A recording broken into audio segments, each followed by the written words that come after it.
Hi guys, hello. तर कशा आहे तुम्ही? तर बघा, आज आजी खूप दिवसानंतर मागायला आली.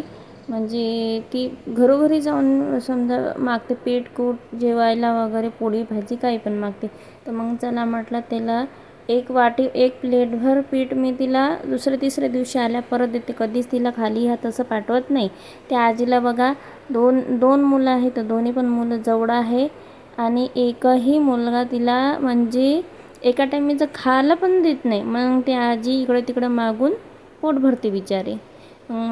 तिला म्हणत होती मला की 5 रुपये दे. मी म्हटलं माझ्याकडे चिल्लर पण नव्हते तेव्हा. नाही तर मी तिला कधीच असं खाली हाताने जाऊ नाही देत. 5 रुपये पण देते आणि पीठ पण देते.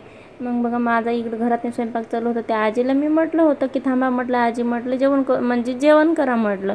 माझी म्हटलं भाजीच राहिली, म्हटलं 10-15 मिनटं बसा, म्हटलं मी भाजी बनवते म्हटलं तुमच्यासाठी पटकन कशाची, आणि म्हटलं जेवण करून जा म्हटलं.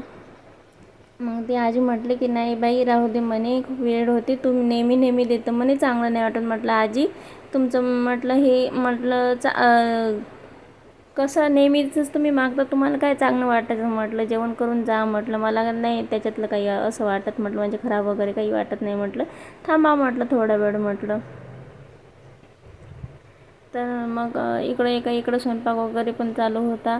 आणि तिकडं आजीला मी बोलत होती, थांबा म्हणत होती. मी म्हटलं थांबा, स्वयंपाक झाला की मी आजीला जाऊन बघते म्हटलं. स्वयंपाक चालूच होता बघा माझा.